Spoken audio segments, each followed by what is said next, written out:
that's all she wrote. That's all she wrote. Didn't ride no more. Didn't ride no more. She left the gloom hanging round my front door. Now listen, pretty mama, you know you done me wrong. Didn't even give a warning till after you were gone. That's all you wrote. That's all she wrote. Didn't ride no more. Didn't ride no more. You left the gloom hanging round my front door. Oh, Leona.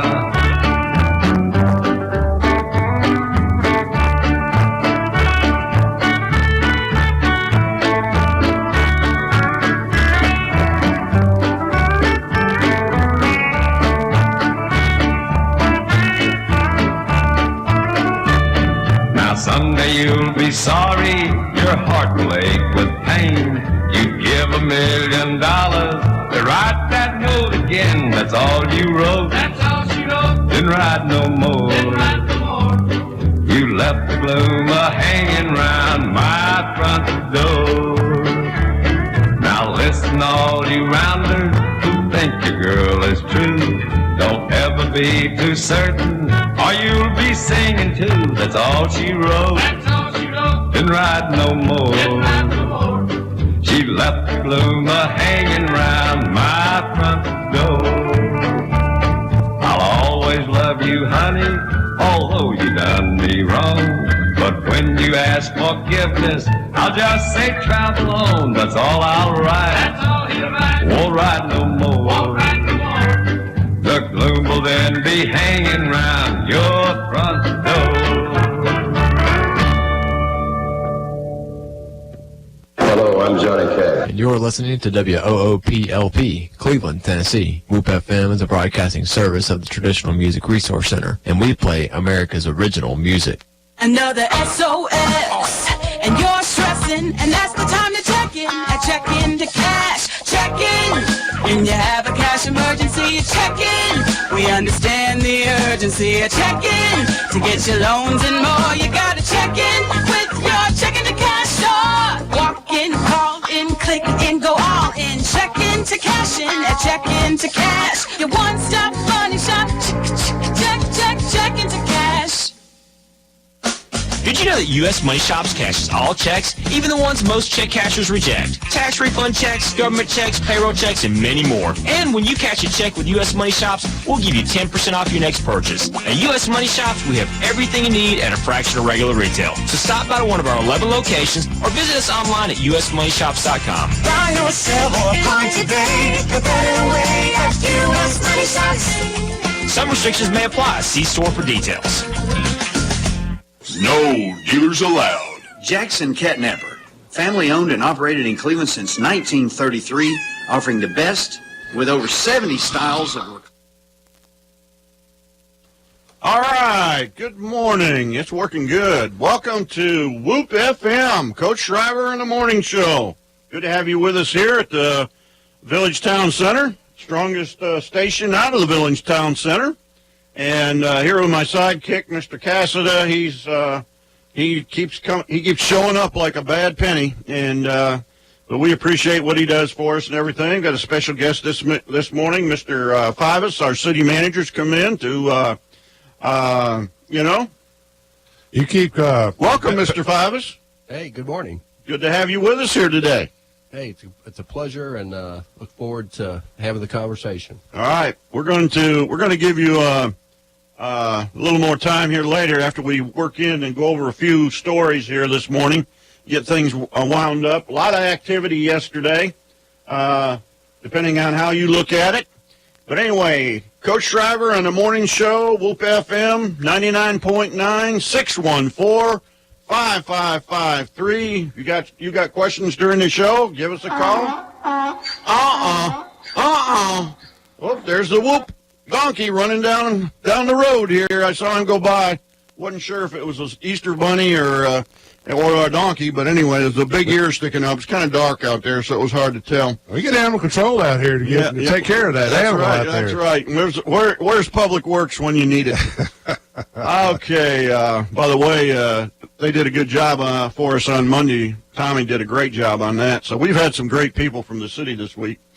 And got a few things that came up yesterday. Of course, 60 right now, folks. 60. Wet. Tonight, get your long handles out. 24. What, by the afternoon? Yeah, it's going to be down in the 30s by this afternoon, so make sure you take a jacket when you leave the house, because when you come home today, you're going to need one. I guarantee you. Here we are again, getting ready for school and work. 7:03 this morning. Be safe out there. Roads are slippery, deceptive. Not black ice, but just black asphalt. And slow down. Don't be in a hurry. Watch those yellow buses. Be safe. Don't want anybody to get hurt. Yeah, I saw kids sitting on the side of the road when I came in this morning, Coach Schriver, so please be careful out there coming in. My wife and I were on our way home last night after the Bradley-Cleveland wrestling match. Oh, wait, we're going to talk about that? Wait, just a minute here. We'll get to that. Got to talk to my wife first. Okay. She has priority. Okay. Bless her heart. She went with me last night. We met with some of my wrestlers from back in the 70s over at Old Fort and had us a good meal, and then went over to their match together. It was fun. Always good to see those guys. How they've grown up, how they've married well. Yeah. Most of them have married above themselves, hit home runs, those kind of things. And well, they had a great teacher. Well, yeah, right. Okay. All right. Last night, Walker Valley and Saudi Daisy wrestled, and Saudi Daisy won 48-21. Saudi's got a pretty good team this year. I'm anxious to see how they do against Bradley. That could be a good match. But if you didn't make it to the Bradley-Cleveland match last night, you missed a humdinger. And the score is very deceptive. 44-9 Cleveland. Sounds like a blowout. And by the score-wise, it may be. But the point is, a lot of good matches that could have gone either way. Plus, Cleveland may have won 2 or 3 that they weren't maybe expecting to win. But it's kind of like football. That's why they play the game. Well, that's why they wrestle the matches. There's nothing guaranteed in any kind of in life today. So, yeah. Coach, I'll tell you, I was there too watching it. It was fabulous. I mean, one small mistake, you don't get the makeup. Yeah. I mean, you get pinned. Right. I mean, so it's. Well, we had a number 2 last night. Cleveland boy pinned a number 2 last night, which was very unexpected. What a great effort. We had a couple other situations where Cleveland really wrestled well. Bradley wrestled well, just didn't make it there. A little excitement towards the end there, but that was all right. The referee handled everything well. It was great, just a great night of wrestling, and the crowd was unbelievable. That whole side there was just packed with Bradley Cleveland wrestling fans, and that's what makes us so proud about the sport in our community. All of our sports are good, but I'm just so proud of what wrestling has done over the last 47, 50 years, and so we're really proud of that. So, okay, and again, another one thing yesterday. I guess you've heard this by now that the sheriff was exonerated on all charges that were brought against him on this car thing or whatever it was, all the VIN numbers or whatever there was out there, rollbacks. And anyway, that doesn't matter now. They've all been dropped. Everything is wiped clean. They've been dismissed, so we're on our way. Give us a call. Give us a call here at Whoop. Yeah, if you got a question, you don't understand it, give us a call, 614-5553. Coach Schriver, Whoop FM 99.9. Oh, here we go again. That donkey is going to run me over here. Anyway, another thing is if you're on the internet or if you've got internet and you want to see us on the radio, you got that right, folks. I said see us on the radio right there. You get on the internet and go to whoopfm.com. Click on live and you're there. You don't have to do anything fancy. You just go to your Google or whatever, whoopfm.com, and hit live, and you're right there with us. You can actually see us and hear us and everything. It's hard to believe you can get seen on the radio. Coach, we got some local basketball tonight. All right, let's get that basketball in. Cleveland's up in Min County. Remember, the boys are 8-2 overall, 3-0 in conference. They're ranked 4th in the state. Also, a big game here in town. We got Bradley at Walker Valley. So if you're going to get there, make sure you get there early because, that gym fills up pretty quick. The Barrett's unbeaten. They're ranked 1st in the state. Also, Saturday night, if you have a chance to get out to Lee University's at home against Shorter University from Georgia, women's games at 5. The women are doing really well. They're 13-3 overall, 6-2 in the conference. And the men's games at 7. So you get a chance to do that. Also, a big upset last night with the Tennessee girls. Number 17 Texas A&M shocked number 6 Tennessee 79-76 in overtime. It came down where I saw the box, and I think it was 5 free throws made by Williams on a 3-point play. She shot with 7 seconds, and another second to go, she shot 5 free throws. And also the boys, Tennessee boys are at home tonight up in Knoxville. They're playing Texas A&M. So that's it for basketball. And I tell you what, it's a great week, great weekend for sports. So, yeah, if there's something out there for you, folks. Football's over. We won't be talking about that anymore. Yes. Okay, again, I wanted to remind you, too, tomorrow morning at 9 o'clock, Coach Logsdon, Steve Logsdon, and myself will be on for the Saturday. We're going to bring back the Saturday wrestling show. This will be a good week to do that with the Bradley Cleveland match, the Saudi Daisy Walker Valley match last night. And so it'll give us a lot to talk about. We'll be talking about rankings. In the beginning, before last night, Cleveland was 1, Bradley was 3. Not sure how that's going to affect one way or another. But I think Science Hill is second in between them right now. But anyway, we're going to get on there and talk about wrestling, talk about the individuals. We'll be going over individual matches, going over individuals, their rankings in the state. We've got several kids from all 3 teams that are ranked in the state in the top 6. That's how they've got them out there. And this is for the whole state now, folks. A certain weight class, 106, the top 6 that are in there. And I think Cleveland's got 10 at this time. Okay, so that'll be tomorrow morning, 9 o'clock until when? And so tune in, Steve Logsdon and myself, and it'll be fun. We always have a good time, and this is kind of in memory of Ron Moore. He always had this show. We always look forward to being on with him and Debbie, and this is going to give us a chance to get back and relive and revitalize that program that he started. And keep it going. There's some things about that he had done so well, we don't want to lose them. Coach, is there a national day today? Oh my gosh, folks! Hey, this is we can't miss that. Now you have to understand now. Of course, if you're watching on the radio, you can tell that my hair color is kind of hard to see or to predict. But I'm not sure. Are you all aware of ginger? Do you know what ginger means? That might be a good trivia question. But anyway, this is National Kiss a Ginger Day. Folks, it doesn't get any better. We've been talking how long? I don't know how many weeks now about all these days. There's 1,500 different days, and there's not enough days in the year to do it. So it's 3.5 years to get through them all. So you have to either pick up 3 or 4 a day, or you take them as they come, or just pick them out the ones you want, basically. But I got to admit, my man here is bringing in this stuff, and I had no idea that there was a Kiss a Ginger Day. Now, that is amazing to me. And so, anyway, we will grab a grandchild. A redhead. That's a redhead, okay? Yeah. Ginger is red. So if you have a spouse that's got red hair, you make sure you kiss them today. Now, you should have been kissing them anyway, but that gives you a good excuse to give them a good kiss. You got grandkids and all that, but all the redheads out there, this is your day, and we appreciate. Now, folks, those of you that color that hair, not so much. All right. No fake news on this station. No purple cut. No purple kissing day. Purple hair. You mean you think they got a National Purple Day?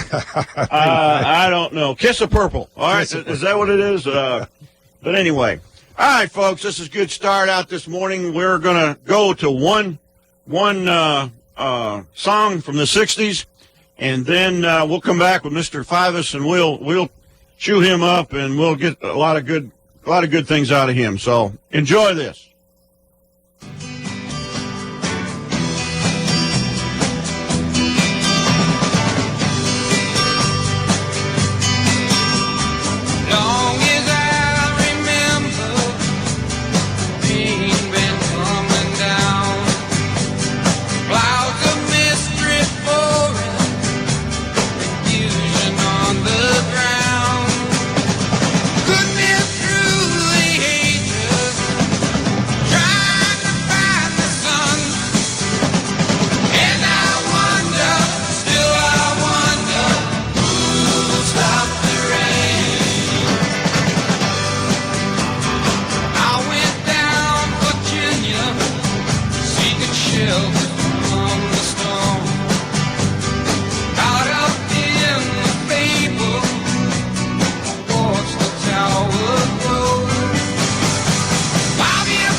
right, folks. Welcome back to Whoop FM. Coach Schriver here in the morning show. Hope you enjoyed that rain song for today. Appropriate. Creedence Clearwater Revival. That goes back in my day now, folks. You know, I'm going to play 60s stuff. I just maybe we sneak in some 70s here for my man over here. He's just young and tender. But anyway, we'll be getting into our guest today, Mr. Fivas, City Manager, Cleveland. And so we're going to try to pick his brain a little bit. And unlike my cohort here, I think he does have a brain. And so anyway, Joe? Let's make an announcement. Joe Fivas. Joe Fivas. Oh, look at that. Hey, you already got a crowd here. Look at that. We got too many people in the studio here, Coach. We got to fire. Hey, we had to call in. We had to call in security this morning. Had to bring in the Cleveland Police Department to control all the people out here waiting to see Joe. He's got such a good. What do you think about that, Joe? Do you expect that reception? No, that's a first. I'm definitely coming back if I get that type of welcome. Well, Joe, welcome to the show. We appreciate you taking the time to come in, and appreciate Mr. Cass getting you lined up for me. And as I asked you before, give us a little background on yourself. How long you've been with us here in Cleveland, and maybe where you came from, and that kind of stuff. Hey, thank you. Well, I've been in Cleveland for about 18 months, and my family and I have found out what the secret of Cleveland is it's just a wonderful place. It's just feels like home to, I think, everyone. And I think that, we're just couldn't be happier being part of the community. We had spent a number of years coming here. My wife's family, actually, her mom and dad live fairly close to nearby Cleveland, so we've been coming to East Tennessee for vacations and holidays for a long time. It's a good place to come to. Absolutely. Now, where did you come from as far as where you were living before you came here?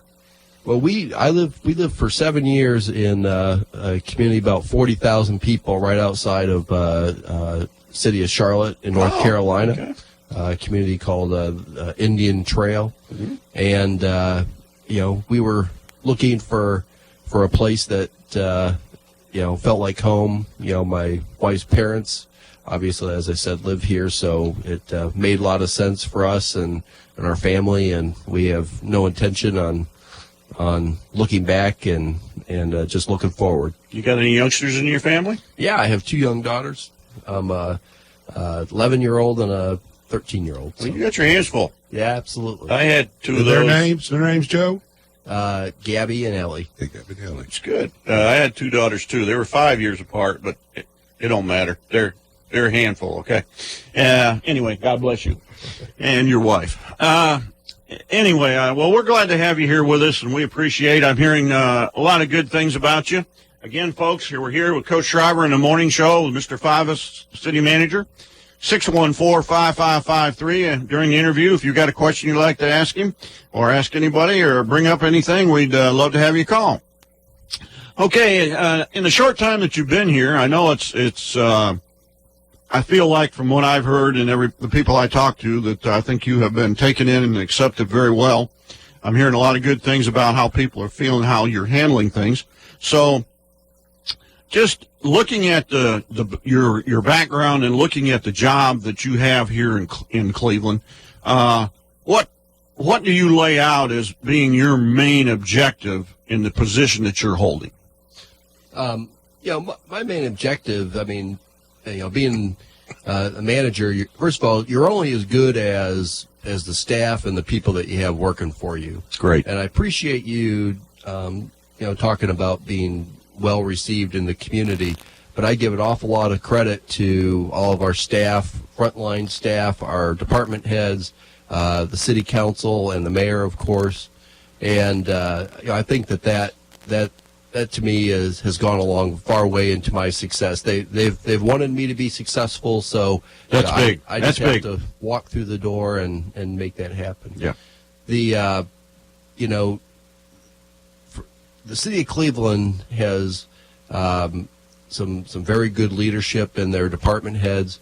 For me, it's just kind of being a bulldozer and knocking out of the way any obstacles and letting our staff, make their decisions and do their day-to-day work, and then trying to get everyone coordinated and having a unified vision and a unified voice, and trying to just trying to get everyone focused on what the priorities of the city council are, and just implement them and make things happen. Yeah, I agree with you. I think that's one of the things, and we are working very hard here with the show and trying to emphasize the needs and the successes of our community. The service organizations that we have in our community, including just like what we've had so far this week. We've had Tommy from the Public Works, yes. And then we had Mark Gibson and Evelyn West from, I think that's what she said, Evelyn, and from the police department, and then Ron Harrison for the fire, and then you today. And we plan on having other people. We've done education. We're doing a gamut of things, and it could probably go on for a year by the time you got everybody from our community and those service organizations in here to help. But again, in your connection and dealing with it, I know exactly what you're saying, and I appreciate that, because you are correct.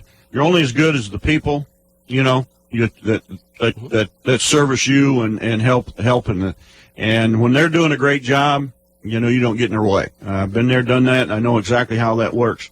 So, if you were going to lay out, or give us a little background on what your thoughts are, your mission. I know it may even still kind of be a little early in your time being here, but I know you've already gotten started. But looking down on long-range plans, 5-year plan, 10-year, 15, all that kind of stuff, what are your goals out there, or your hopes in trying to get those things established? Yeah, well, thank you for the question. We are in the midst of working with the city council on coming up with a multi-year plan, kind of a strategic plan or a community plan. And so a lot of people will be hearing about a lot of the finer details of kind of what the council wants. But off the cuff, I think community, Cleveland has a number of strengths, and last year we went through a process that we had a number of 6 community meetings. We did a community survey. We really wanted to know what the community's impressions, what their priorities were, and then get them down into some type of format that it's easy to read, and so we've accomplished that, and that's actually on our website. But for me, off the cuff, looking at those priorities that the community set, infrastructure is a major issue for the city of Cleveland. That's an issue that as we continue to grow with people, but also economically, probably the number one concern that I hear on a daily basis is traffic congestion. And some of those issues. That's not a new thing. Most of our listeners, most of the people understand that. In some ways, it shows that how our strong, vibrant economy is really working well within the city.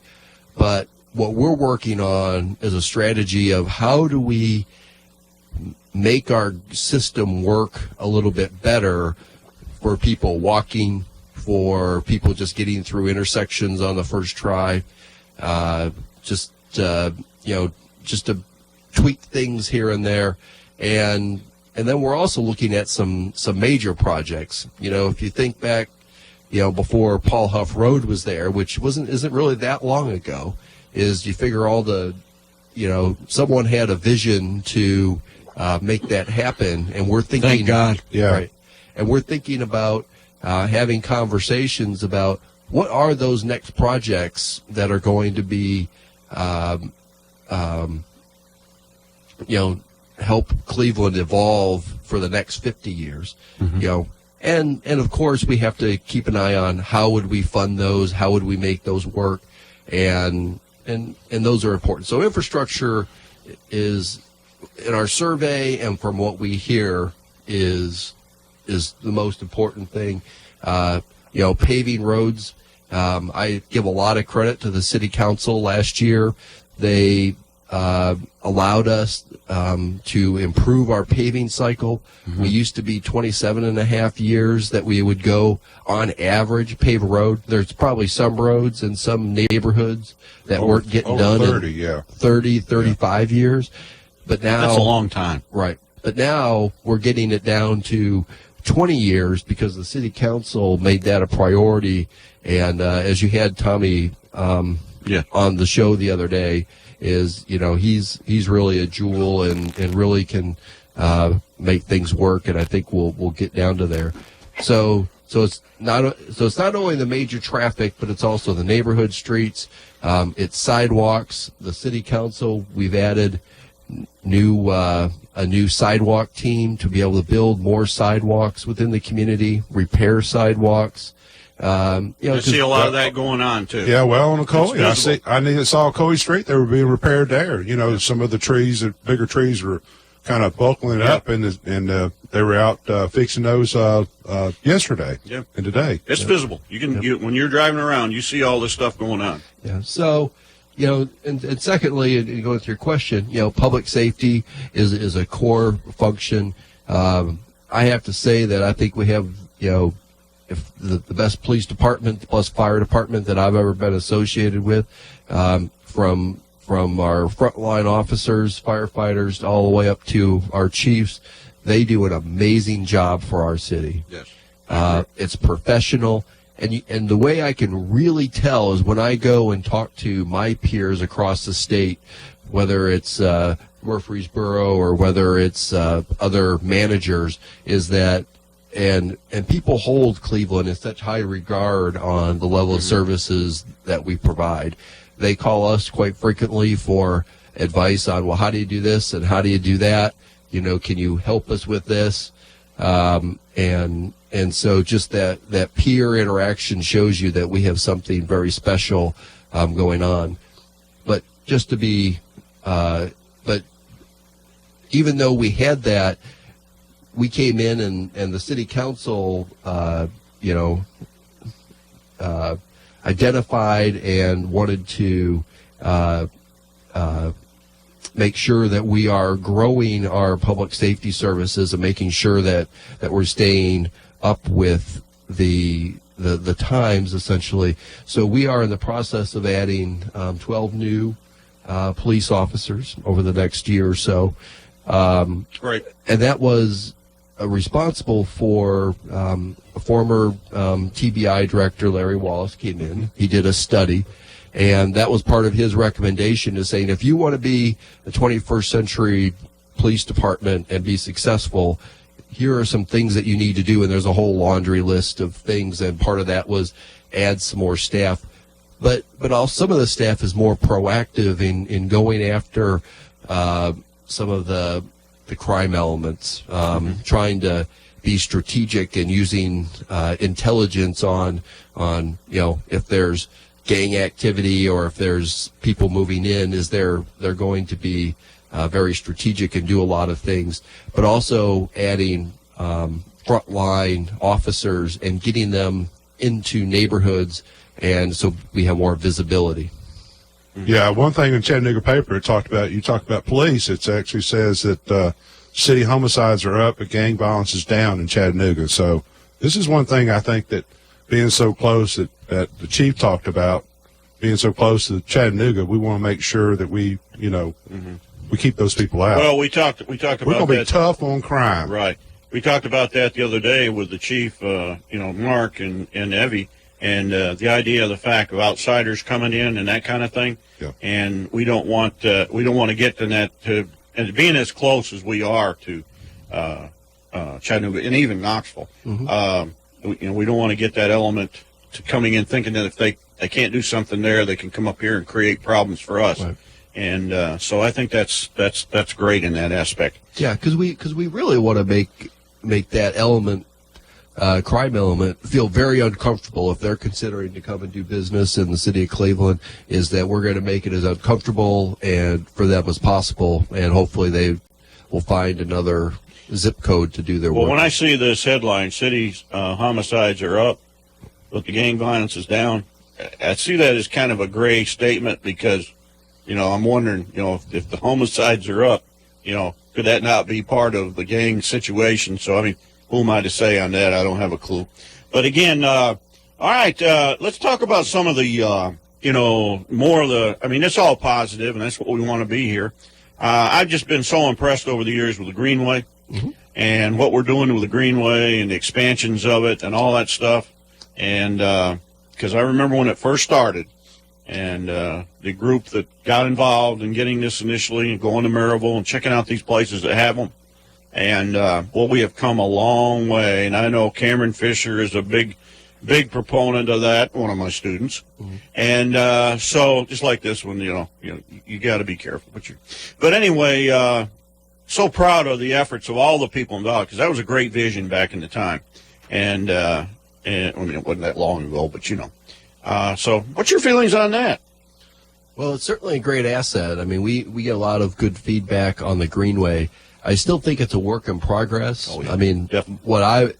what we're working on now is coming up with a plan that we can have, that we can show the public that this is how we want to actually, you have along Keith and it goes obviously all the way out towards the Home Depot, but we want to find a way that we can actually make that into a loop and connect in many more neighborhoods. We would like that any neighborhood could easily, walk a short distance and be able to get on the Greenway and go through our connection. There's a lot of opportunities on the other side of I-75, out where the middle school is and the new elementary school is,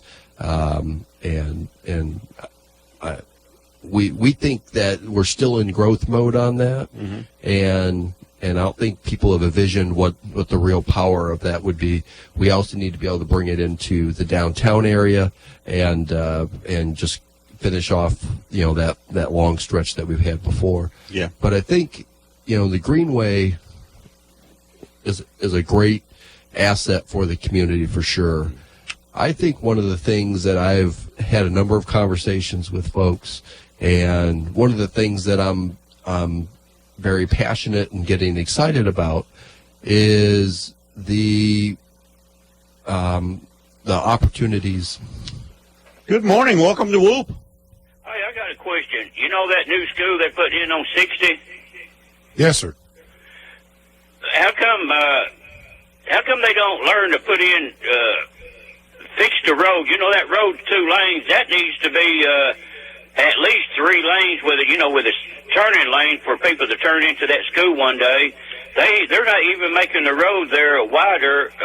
They need to fix the roads before they build a big old school, because that's gonna help traffic back all the way up, because the roads is not gonna be 2 lanes that's not gonna work. Yeah, I'm gonna refer that to Joe. He's got a little more information than that. Joe, will you want to answer that for that?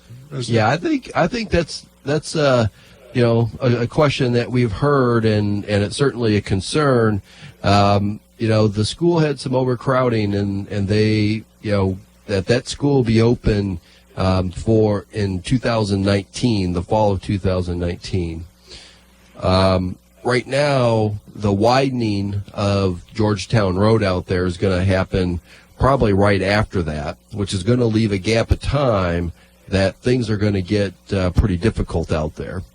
In addressing that, believe me, we have lobbied our state legislators, Mr. Bell, Mr. Brooks, and they have done everything they can, have done a wonderful job on trying to get DOT to move that project up to try to connect when that school opens with having new highway out there.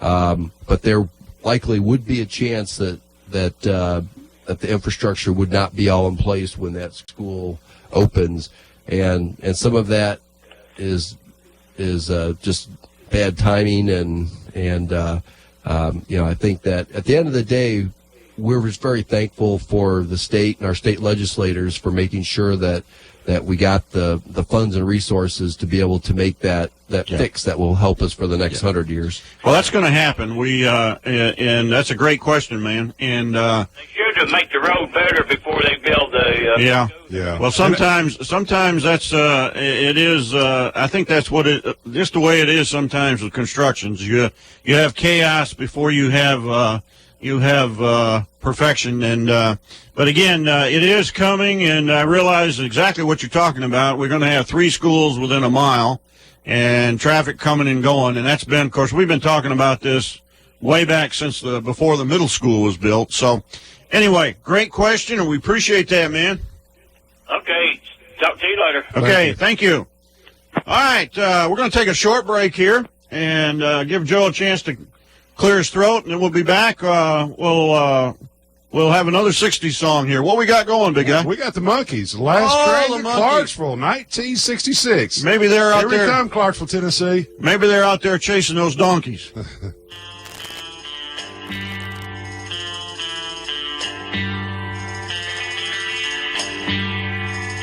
Take the last train to Clarksville and I'll meet you at the station. You can be here by 4:30 'cause I've made your reservation. Don't be slow. No, no, no. No, no, no. 'Cause I'm leaving in the morning and I must see you again. We'll have one more night together till the morning brings my train and I must go. No, no, no. No, no, no. And I don't know if I'm ever coming home. Take the last train to Clarksville. I'll be waiting at the station. We'll have time for coffee, flavored kisses, and a good time conversation. No, no, no. No, no, no.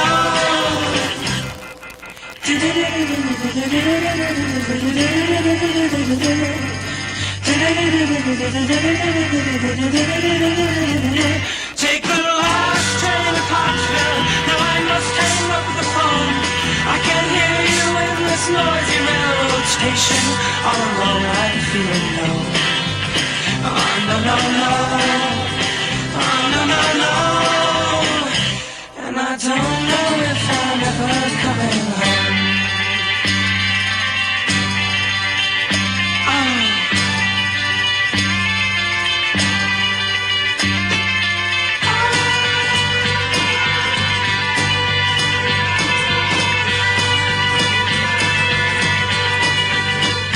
Take the last train to Clarksville and I'll meet you at Probably the about 30 station.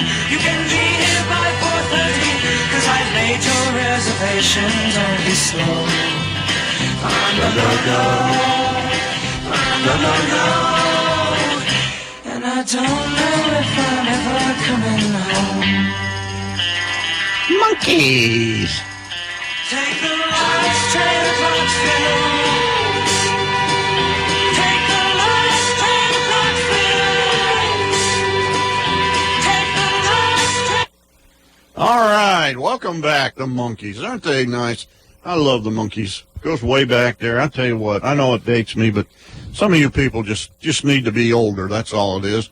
Okay, back here with our special guest, Mr. Fivas, the city manager, Coach Schriver here on the morning show, 614-5553.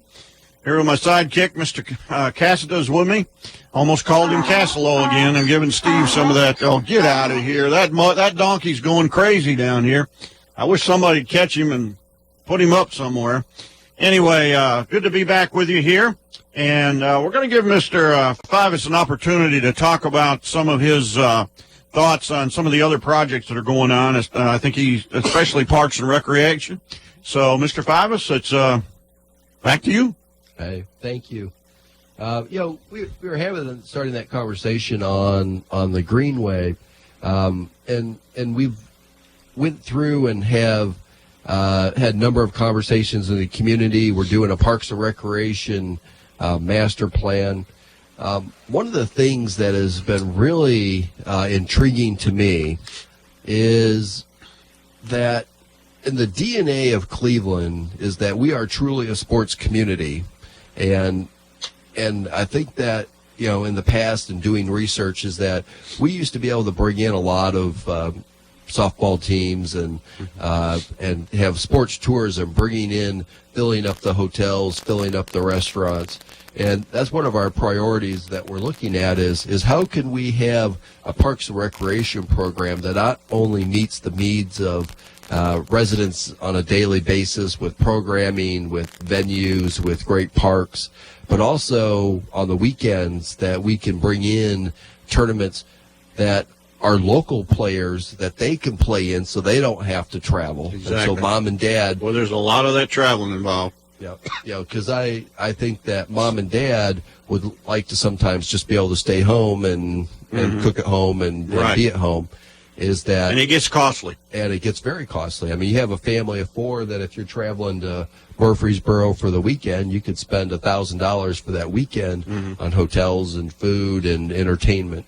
Is that we're looking at how can we get back to where we were a number of years ago and bring more of those teams in, and that's something that we hope to soon visit and release, and get some more community feedback on how we can make that happen. Yes, that was like we talked about earlier. It was a big thing back a few years ago with the softball. Man, we used to have major tournaments here constantly. And, I mean, like you say, the economic influx is so important and so good for the community. And but you're right. That's one of the big things that I think that it really these people they have these summer teams and they travel every weekend. They go somewhere every weekend for a night, 2 nights, and sometimes it's pretty good ways away. Florida, I mean. You know, and we're talking about some big bucks these parents are putting out, and plus it costs them just to get on the team, you know, by the time you buy a uniform and everything else that's out there. And I think that's, and again, we realize that it's a choice they make, but I mean, they're trying to do something for their kid and trying to give their kids an opportunity. Yeah, and I'll tell you that at the former community they worked in was blessed with the opportunity of having to build a sports complex. And through that process, we had done our research, and each community is different on what you need to build. But it's such a powerful economic engine that before we we announced that we were going to build a baseball, softball complex. Before we put the first shovel in, we had already had tournaments scheduled every weekend from March until November. Mm-hmm. Before we put a shovel in the ground, and that's how all these people is that they need venues and things. I don't know if softball and baseball is the right need right now, but those are the things that we want to have a conversation with the community, with the city council, with the mayor to figure out what, get back to what our DNA says is that we need to be a sports hotbed in this state. And one of the things about that I think that's key is the fact that one of the reasons that happened where people were signing up before there was even anything built is it's not easy to run tournaments. It's not easy for a community to take this over and dedicate the monies and everything for fields and all that. It's very difficult. So when you've got another area that's doing that and you're willing to travel there, they pick up on that very quickly because it's a costly initial outlay is humongous. So. Okay, other things that you think that people might want to know about that you're doing? Well, we have a number of things going. I mean, we've been very successful.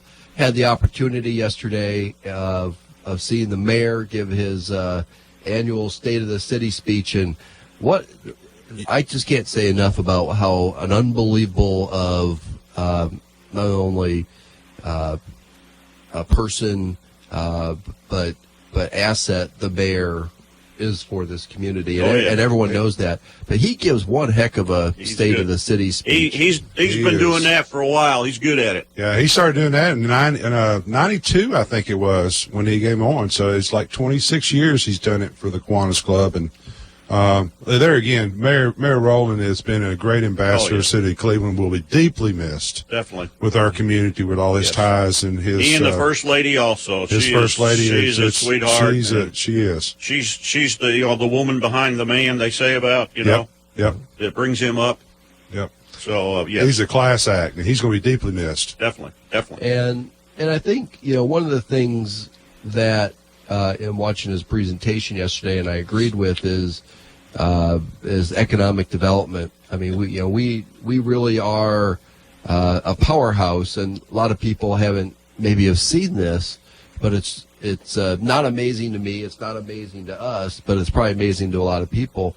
Is that they just MSN just recently selected what's the most up and coming city for each state in the next for the 2018, and Cleveland was this the city in the state of Tennessee for up and coming, and a lot of that's driven with our economic development, bringing in more jobs. We had another great jobs report. We are doing we're just blowing people away from other areas in the state.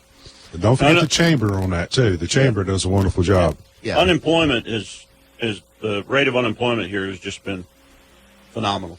Yeah, and I think that Mr. Cassidy said that, and that's exactly right. Is that the Chamber of Commerce, the Cleveland Bradley Chamber of Commerce, just really sews and stitches things together in such a powerful way that gets the city and the county on the same page, and they deserve a lot of credit for giving us a platform that we can bring in a lot of these things, because a lot of times it's a group effort.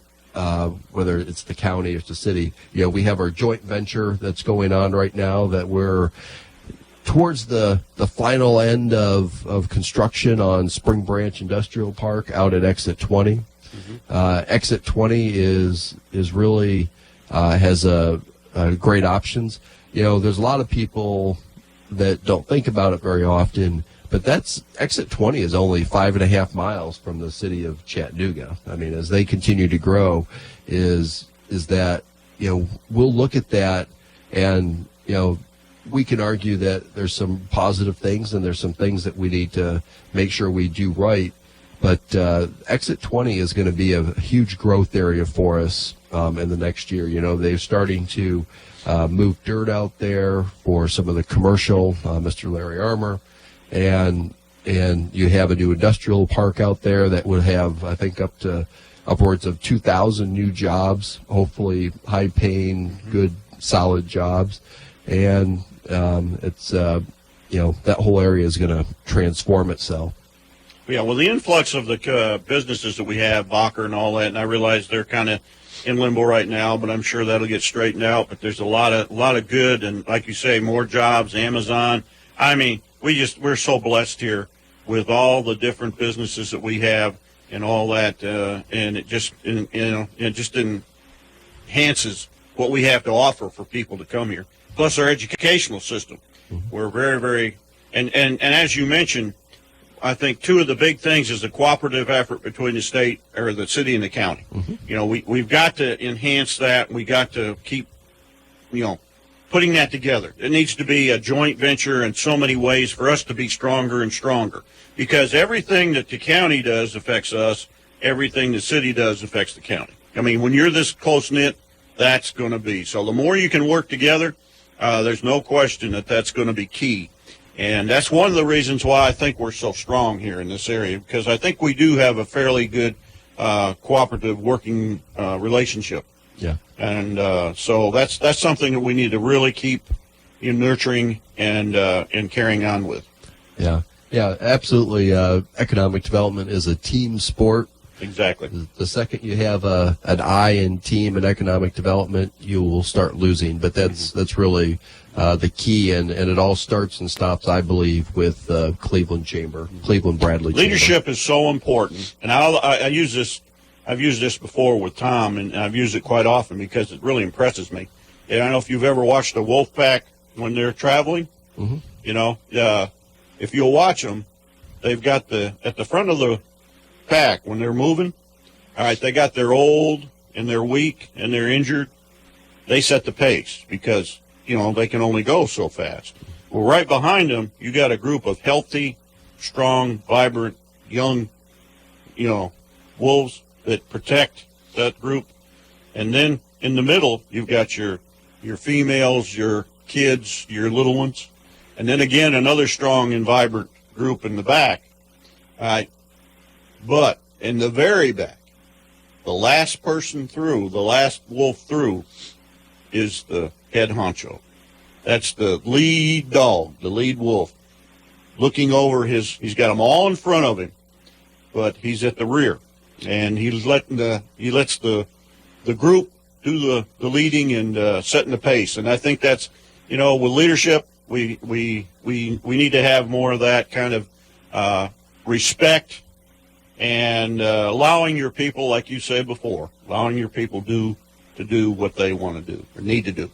Yeah. One thing that we haven't touched on this morning is our downtown redevelopment initiative. Oh, that's good. That right now the city council we went through a pretty intensive process to come up with a consultant that's going to help us do some economic modeling and also come up with a new vision for what Inman Street can be. All the way from Key Street, all the way through underneath the underpass, and I think that there's just an awful lot of positive energy about downtown redevelopment, and we're starting to see people move back and make investments, commercial merchandise. We recently had a young couple buy a building downtown, moving their store in on the bottom and living on the top. We're seeing more of that. We're seeing more interest in residential coming back into the downtown, and we just hope to be able to have a community plan. We want that to be one of the center spots for entertainment for the community. My vision, as you initially started out for the downtown, is that every Wednesday or whatever day it is at the dinner table, someone opens up the Cleveland Banner and look and say, what's going on in downtown this weekend, and that they can go and have some good quality entertainment opportunities. They don't necessarily have to do that, but it has to be available. And a lot of that is driven with the great success that Lee University has had in bringing it big time right up there.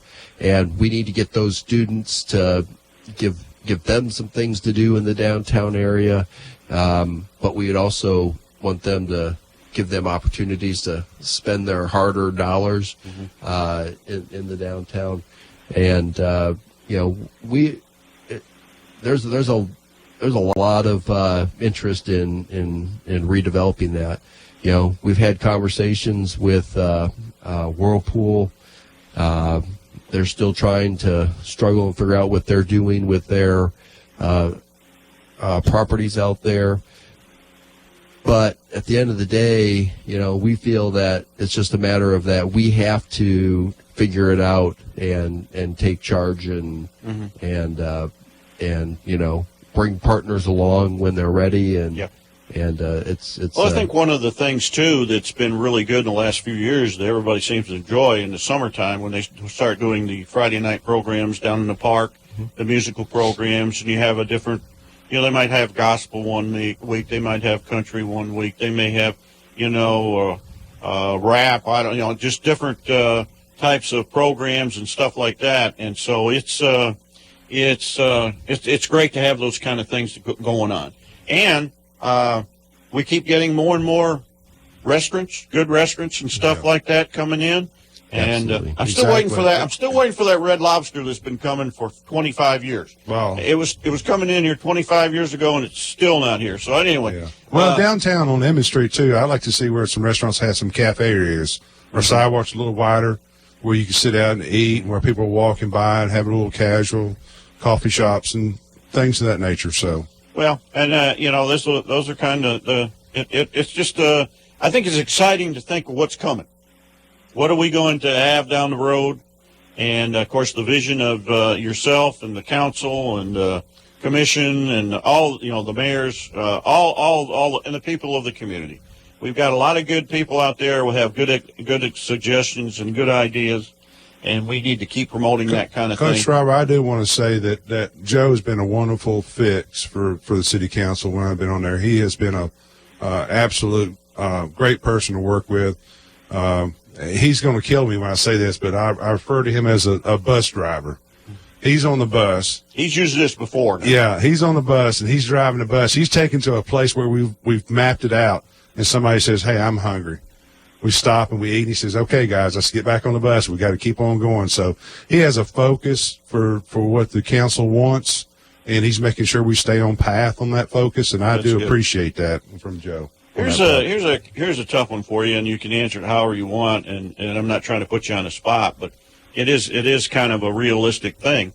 I know lately here the council we've had some council members who have had some health issues, and we got one who's not coming back or not going to go for re-election, and how difficult is that in your position, because you don't have everybody there all the time.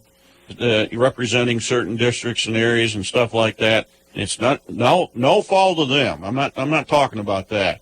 Health is health. That's a priority. So you're dealing with that. You don't worry about the rest. And but how do you handle that kind of a thing? Well, it's all about communication. I pride myself on being able to communicate with all of our council members. Sometimes just like all of us, you may have health issues. That doesn't mean that I'm not calling them up and talking to them or stopping by and getting their thoughts. And I think it's just very important to always stay in tune with those issues. I haven't seen any, I don't have any, concerns about that. I just, hope that, if anyone is ill and sick, that they can do the right things and get themselves healthy so that they can. Well, and the point is, there's always someone else you can call. They can call you, the mayor, whatever. Another council member. That we're not just when we get to the point where I'm only concerned about my district, then we got problems. Now your emphasis is on that district, but again, you're in it for everybody, and that's got to be a domino effect. Yeah, I think our district, our city council members that represent districts, they certainly, to the person, take care of their districts. But at the end of the day, I think the mayor and the city council deserve a lot of credit for being able to, they make decisions based on what's in the best interest of the city, for the city taxpayers, and I just can't say enough about our city council. I mean, they have a lot of wisdom. They know what questions they ask. They ask the hard questions. That's good. And it's for the city staff to be able to sit there and say, this is what it is. And Tom will say, just won't take our word for it, and he'll say, show me. Yeah. So you go He's back. that kind of a guy. Yeah. But I respect. I've often wondered if he wasn't from Missouri. But anyway, it's sir, we appreciate you coming. This has been very informative.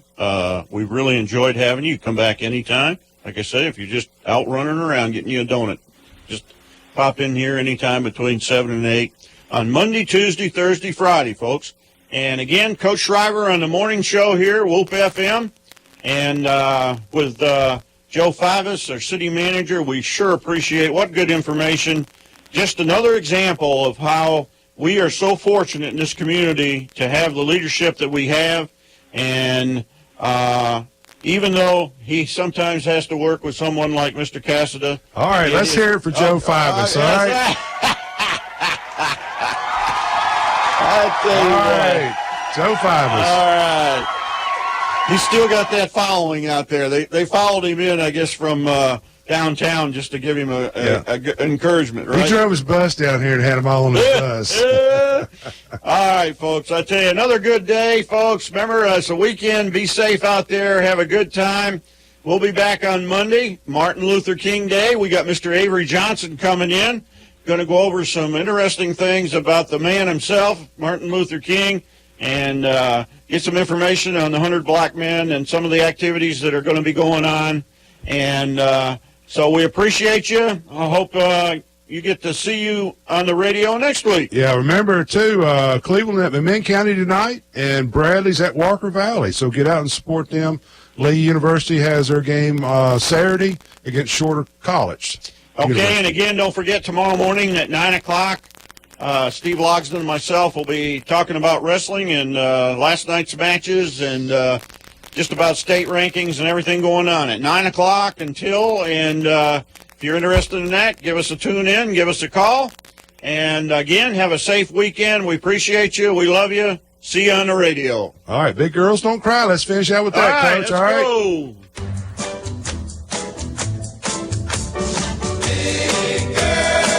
Oh, I love this one, folks. Enjoy it. They don't cry.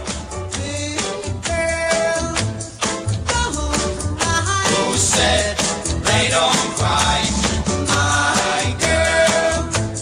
Said goodnight. My oh my. My girl didn't cry. I wonder why.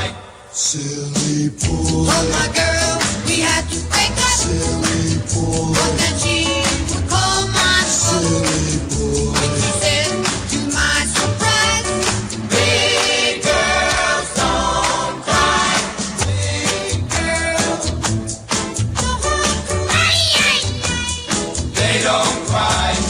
Big girls don't cry. Who said they don't cry?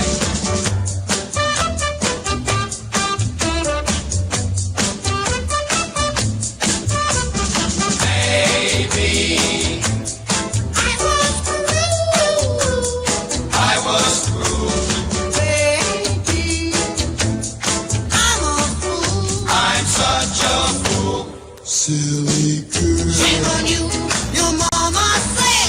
Silly girl. Shame on you, you cried in bed. Silly girl. Shame on you, you told a lie. Big girls do cry. Big girls don't cry. They don't cry.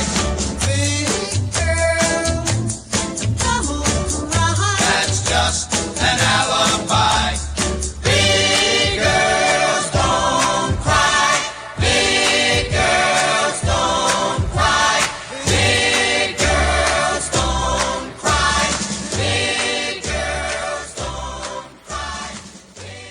House, 460 South Lee Highway in Cleveland, Tennessee, December 14th through the 16th. See you there. No dealers allowed. Jackson Catnapper, family owned and operated in Cleveland